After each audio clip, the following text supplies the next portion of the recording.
Selamat sejahtera pelajar. Hari ini dalam sesi PTPR Sains Bilangan kelima, kita akan masuk subtopik 45, sektor pengangkutan.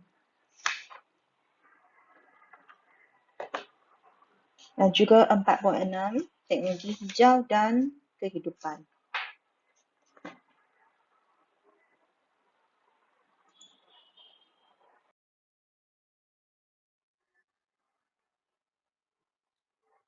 Sektor pengangkutan merupakan antara sektor utama dalam teknologi hijau.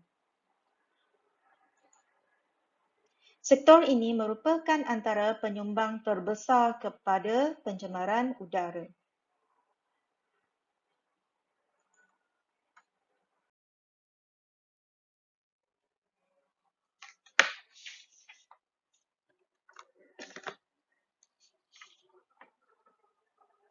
Asap kenderaan yang dikeluarkan mengandungi gas-gas seperti karbon dioksida dan karbon monoksida.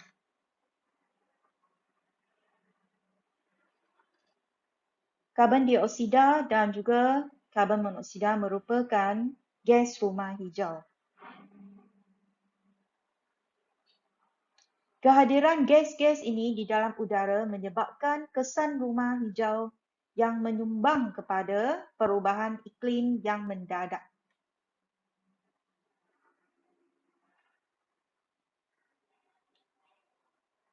Kesan rumah hijau berlaku apabila kepekatan gas rumah hijau seperti karbon dioksida dan karbon monoksida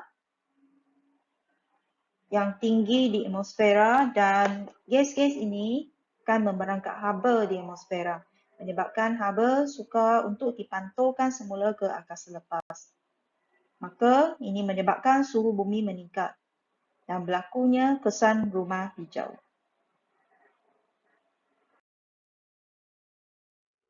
Petrol dan diesel. 95% kenderaan bermotor yang digunakan pada hari ini menggunakan petrol dan diesel. Petrol dan diesel diperoleh daripada petroleum. Kira-kira 60% petroleum di dunia digunakan dalam sektor pengangkutan. Oleh itu, petroleum yang merupakan sumber tenaga tidak boleh baharu akan habis digunakan. Petrol dan diesel merupakan bahan api fosil, iaitu sumber tenaga tidak boleh baharu.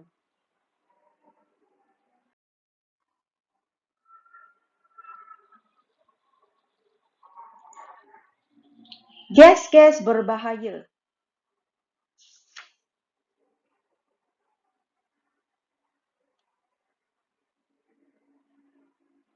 Gas-gas berbahaya yang dikeluarkan bersama asap kenderaan juga boleh menyebabkan berlakunya hujan asid. Contohnya, gas nitrogen dioksida dan gas nitrogen dan gas sulfur dioksida yang dibebaskan daripada kenderaan, asap kenderaan bermotor boleh menyebabkan berlakunya hujan asid. Hujan asid yang berlaku boleh memusnahkan tumbuhan, mengakis binaan seperti konkrit, besi dan juga tayar kenderaan.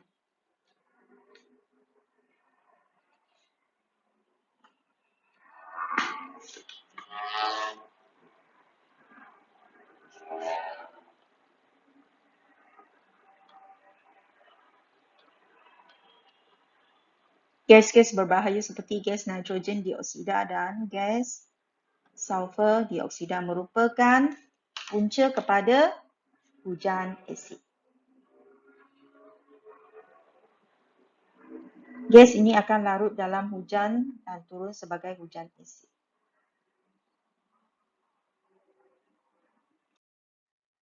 Aplikasi menangani isu sosio-saintifik pengangkutan hijau. Pengangkutan hijau ialah sebarang bentuk pengangkutan mesra alam yang membebaskan gas rumah hijau pada kadar yang amat minimum atau tidak membebaskan gas rumah hijau. Seperti kenderaan yang menggunakan sumber tenaga boleh baharu.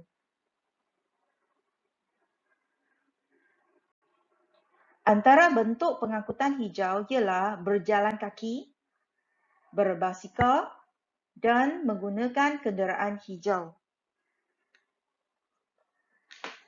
Seperti kenderaan elektrik, kereta solar dan kereta hybrid.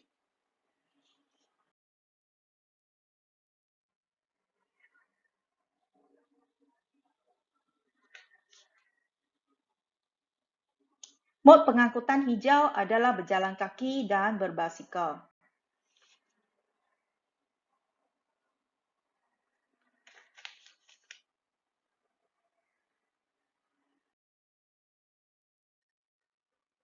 Aplikasi menangani isu sosio-saintifik melalui penciptaan kenderaan gas asli, natural gas vehicle. Kenderaan gas asli menggunakan sama ada gas asli cecair,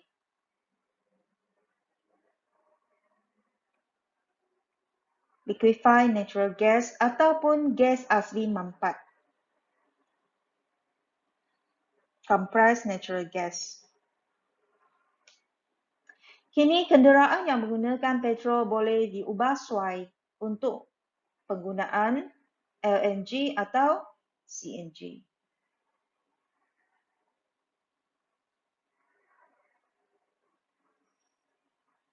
Kenderaan yang menggunakan petrol boleh diubah suai untuk penggunaan gas asli cecair ataupun gas asli mampat. Contohnya, kebanyakan taksi dia guna yang ini. LNG atau CNG. Aplikasi menangani isu sosio-saintifik melalui penggunaan bahan api bio sebagai pengganti petroleum.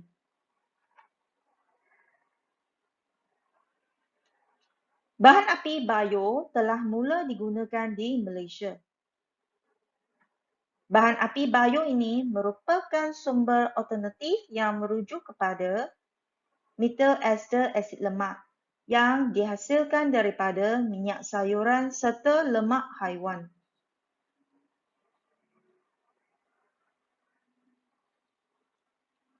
Ternyata, sumber tenaga ini merupakan sumber boleh baharu dan lebih mesra alam.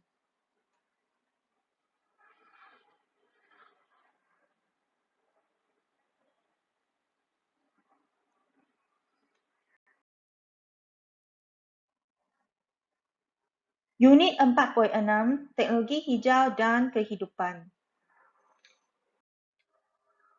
Peranan individu dalam menangani fenomena pemanasan global dan perubahan iklim dalam mengurangkan jejak kaki karbon.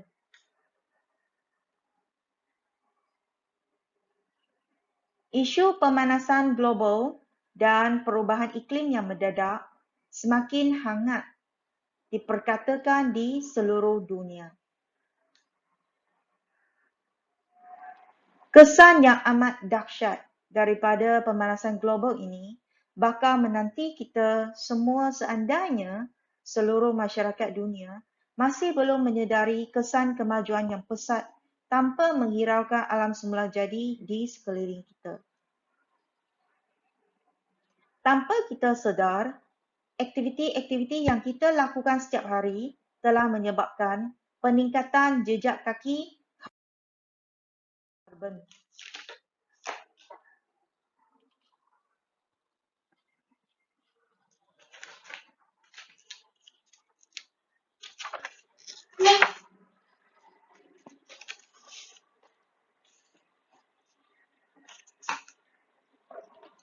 Jejak kaki karbon ialah jumlah gas rumah hijau iaitu gas karbon dioksida yang dibebaskan daripada aktiviti-aktiviti manusia seperti asap kenderaan, pembakaran terbuka dan pembakaran bahan api fosil.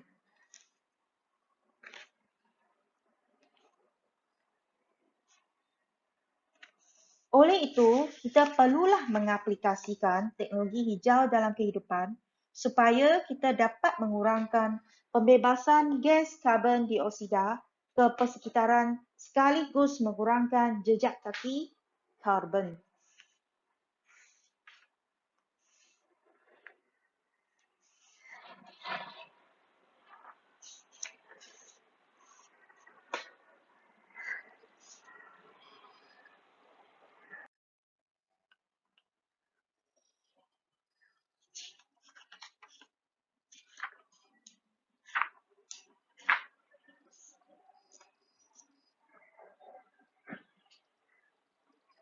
Seterusnya, cikgu nak bincang tentang teknik menjawab soalan esei mengkonsepsi dalam bab 4 teknologi hijau dalam melestarikan alam, buku SPS Form 4, muka surat 37.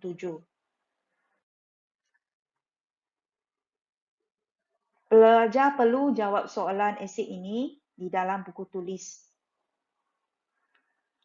Soalan bahagian C, soalan 2A. Pada masa kini, pelbagai alat elektrik yang dijual di kedai elektrik telah mengaplikasikan teknologi hijau yang mesra alam sekitar. Nyatakan 4 ciri peralatan elektrik tersebut.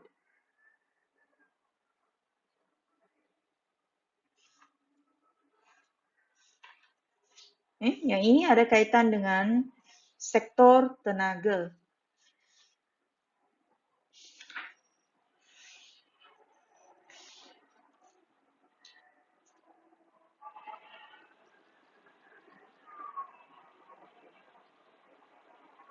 Antara ciri-ciri peralatan elektrik yang mesra alam sekitar yang ada aplikasi teknologi hijau adalah ia dapat menjimatkan tenaga. Kedua, mempunyai kecekapan tenaga yang tinggi. Tiga, menggunakan bahan binaan yang boleh baharu. Tidak atau hampir tidak membebaskan gas rumah hijau. Mengurangkan jejak kaki karbon. Pelajar boleh pilih mana-mana 4 ciri.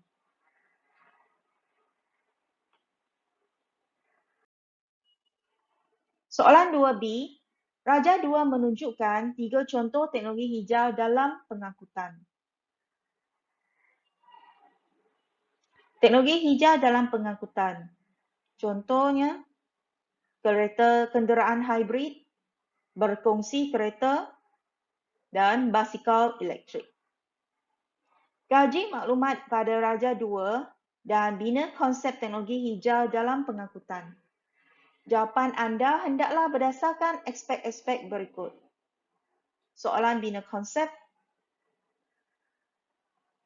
Dalam SPM, sains SPM yang sebenar, pelajar tidak akan diberi tentang poin-poin ini. Pelajar sendiri harus tahu apakah poin yang harus ditulis. Yang pertama, pelajar perlu tuliskan maklumat berdasarkan raja.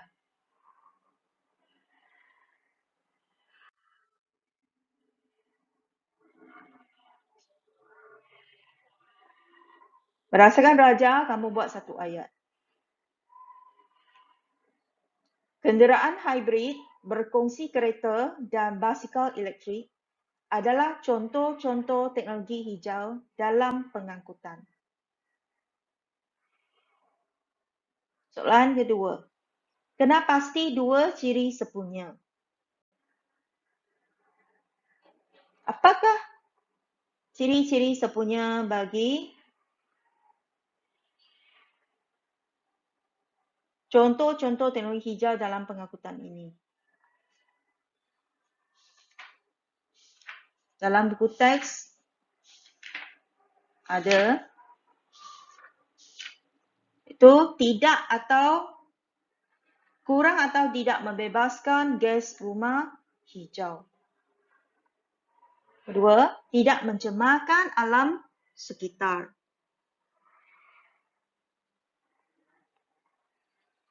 Ciri yang ketiga, tidak menyebabkan pemanasan global atau perubahan iklim.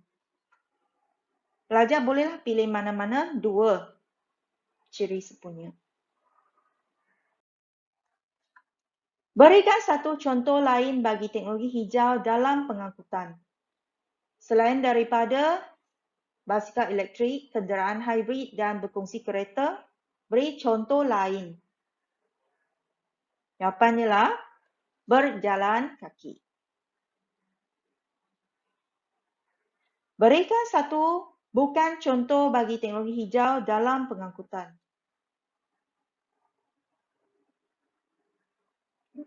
Satu contoh bukan teknologi hijau dalam pengangkutan. Itu kenderaan yang menggunakan petrol atau diesel sebagai bahan api. Petrol dan diesel merupakan sumber tenaga tidak boleh baharu yang membebaskan banyak gas rumah hijau.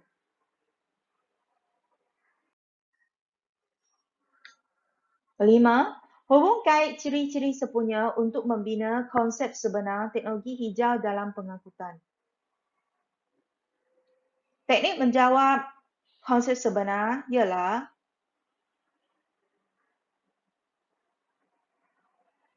tajuk ialah perkara yang ciri sepunya 1 dan 2. Ini merupakan bentuk ayatnya yang umum. Tajuk di sini ialah teknologi hijau dalam pengangkutan.